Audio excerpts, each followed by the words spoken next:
Hello everybody, welcome back to another video on the Catching Cats YouTube channel. Today we are not going to be fishing.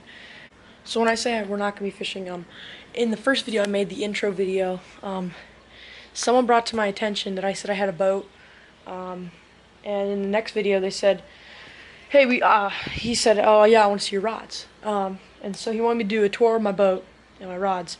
So this one's to you. Hopefully a couple of you guys want to see my boat. It's a pretty cool boat. It's really, it's an old boat and an old motor, but it does just fine for what I use it for. Well guys, this is my boat. This is a 1953 or something like that, around there, Cadillac. No, it's not the Cadillac, the car brand. It is a different kind of Cadillac. Cool story about it is that this company actually sued, or Cadillac, the actual car company, sued the boat company, and the boat company won, which is kind of cool. Anyway, on the back of my boat here, this is a 14-foot boat, by the way. This is a 1963 Johnson 18 horsepower.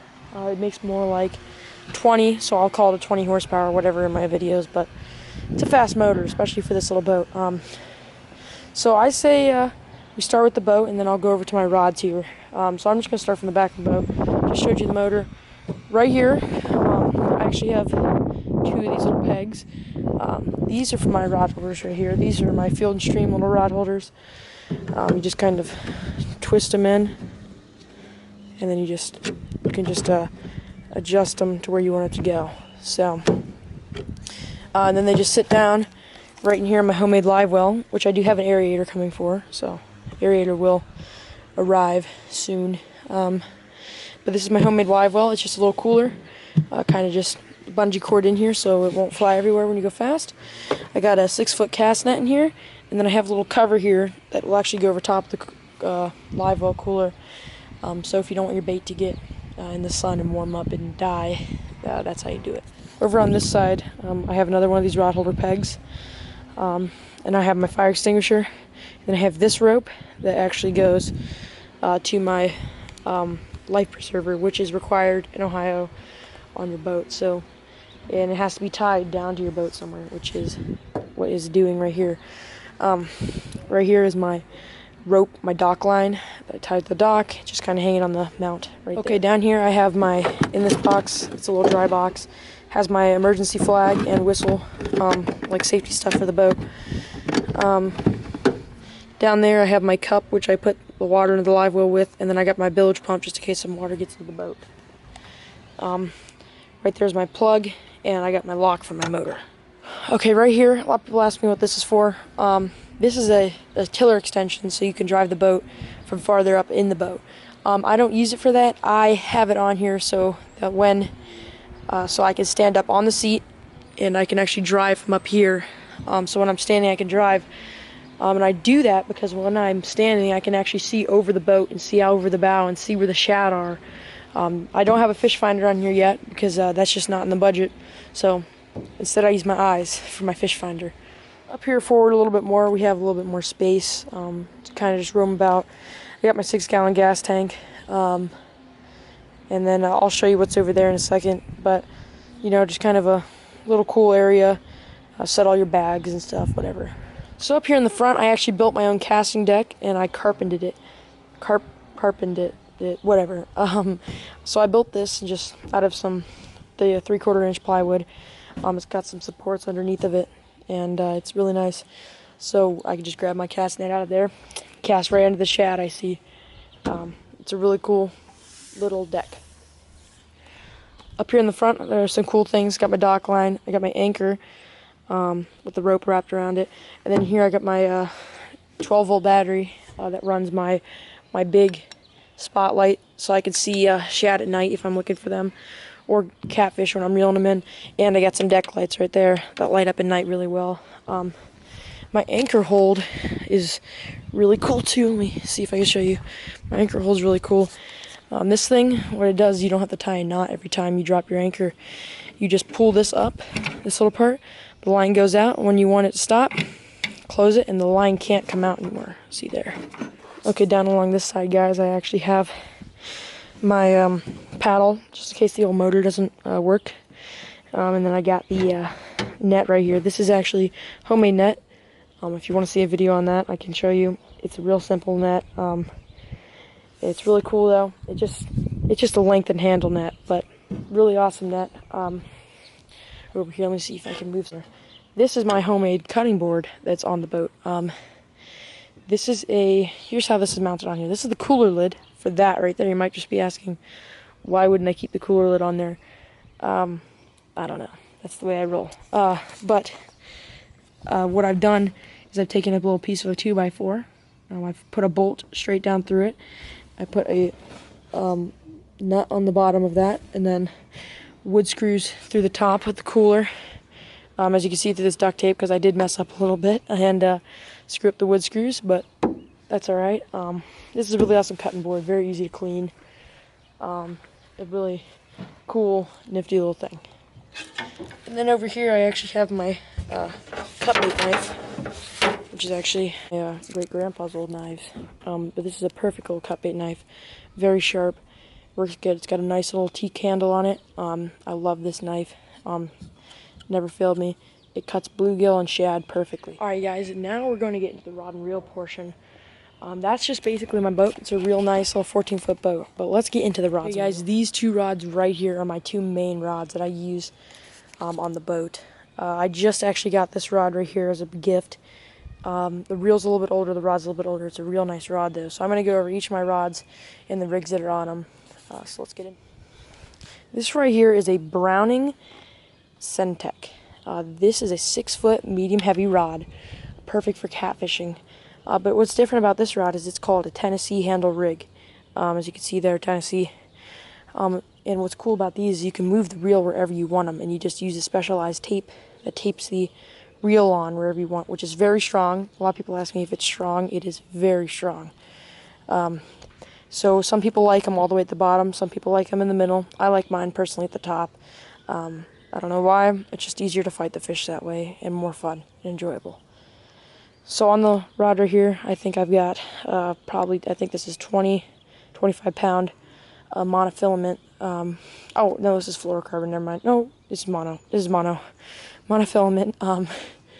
And then it kind of goes down into here, into a little half-ounce sinker that goes down into about a 30-pound leader, and then that goes into a 2-aught circle hook. Pretty cool little rig, pretty cool little rod. Gonna be glad to use it for the first time for catfishing. So next video will be the first time I use it for catfishing. Alright, next rod and reel is a rod I actually got in Florida. This is probably one of my all-time favorite rods and reels. It's not the Tennessee handle. I've had this one for about a year now. This is an Ugly Stik Intercoastal. This is a 7-foot medium action rod. As you can see, nice cork handle. It's paired up with a, the other rod is paired up with a Penn reel, which is a really cool reel. Sorry, I forgot to show you that. This rod, however, is paired up with a Daiwa Lugana 3000 reel. This is a really cool reel. It's cheap. It's about $40. And it's 5-ball bearing, which is very good. Very fun reel to use. It's paired up with 12-pound mono on this one. A little bit thinner mono, but I've actually used some higher quality on this one. That actually goes down into a little sinker right there, little bass sinker that goes down into a 50-pound steel leader or wire leader, sorry, that goes down into a 3-aught or 2-aught circle hook. Really nice. So those are my two main rods. Really nice. They're two different lengths, as you can see. I like to keep them in the 6 to 7 foot range. The 6 foot is very good for my boat because it's small and it's compact. Okay, the next rod I'm going to be showing you guys is another rod that I use frequently. This is actually my backup rod, just in case one of these two rods, snaps line, so I can just get back out there faster. This rod is a Daiwa Shock, paired up with the Daiwa Shock reel, obviously. Really nice rod. I've had it for a while now, probably about 2 or 3 years.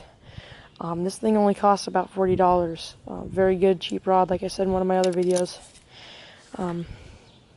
But As you can see, I've got about 20-pound fluoro, I think, on here. Yep. And that goes to a bass sinker again, about a 1/4 ounce, I don't remember. And then back into 50-pound wire leader and to a 2 or 3/0 circle hook. This is a 7-foot. I think this is a heavy or something like that. No, this is a medium heavy. Sorry, but it's a very thick rod, and it's an awesome rod to fight fish with. Now, if I'm not using my cast net, I'm using this rod right here to catch my bait fish. This is a $15 Daiwa ultralight. This is called the Sweet Fire. I love this rod. I've had it for about 1.5 years now. It is an awesome little rod. I think it's about a 5-foot rod. Yeah, 5'6" rod. Little cork handle. And I actually have this paired up with my ice fishing rod, which is my Dock Demon, because I don't really have a nice ice fishing rod. But what happens is when I'm ready to ice fish, I'll take my reel off of this and put it on my Dock Demon. Good to go. So it's a little Zebco Dock Demon reel on there. And it's paired up with 10-pound mono. And that goes into a bobber right there. That actually goes into 12-pound mono right down there.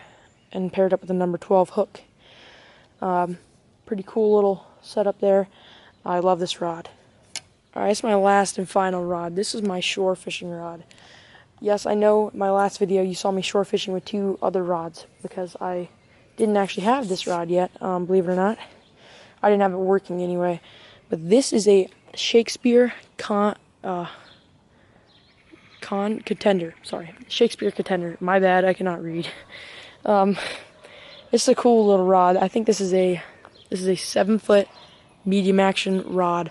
Really nice. I think this thing cost me, this thing was about, I'd say about $40. Really nice rod and reel. It comes with this Shakespeare long cast on here, which was why I didn't have this rod up and working. It was actually not lubed up, and it was just clicking a lot, and it sounded like the gear was going. So I'm glad I got that up. I don't have a rig on this yet. I actually have a inshore rig or a shore rig that's coming with a bobber and stuff like that, so I can use this more frequently. As you can see, the grease is all over this thing. I made sure it was nice and greased up. And those birds over there are ruining my video. Goodness. But anyway, like I was saying, nice rod and reel. This is a very good rod and reel for bank fishing. It also has what's called a bite and run system. Now this comes with basically any reel, but this reel has this little switch. You flip it, and then what happens is the fish will take it, and you can hear a clicking noise every time the reel spins around. And you flip it back when you're ready to reel a fish. Now, yes, I do have a tackle box laying around here. It's laying around somewhere. It's my big tackle box. It's just basically got hooks, leaders, stuff like that. Bobbers, bait fish stuff, rigging equipment. I don't keep track where I keep my tackle box at though, so it's laying around my house somewhere. And actually next week I'm going to be uploading 2 videos. I'm actually going to be going fishing next week or tomorrow, or we'll see. Today's Friday, so happy Saturday, because this is when the video is being uploaded. So I'm actually going to be uploading 2 videos next week. One on Monday and one on Saturday, just like normal. But that's what's going to be happening next week. I upload every Saturday. Please subscribe. Go check out my collaboration channel that I have with my one of my good friends, Jackson. That's why I said go check out Small Town Outdoors. That is our collaboration channel. We do all kinds of stuff outdoors. Small Town Outdoors is a versatile channel. We do a lot of camping outside, you know, riding 4-wheelers, stuff like that. There's a couple videos up there. Us going spring bass fishing. Caught a couple in that video. Just a couple videos up there. So anyway, guys, I hope you enjoyed. I will upload next Saturday and on Monday, so hopefully you guys are ready for that. The boat is ready to go. I actually decided to make this video because I just got those rod holders in, and they're really cool. I love those rod holders. But I have to sign off. This video is 17 minutes long. It won't be 17 minutes for you guys. It'll probably be like 10 or 11 minutes, but it's iffy. We'll see. Anyway, guys, I will see you guys in the next video. Please subscribe, comment. See you later.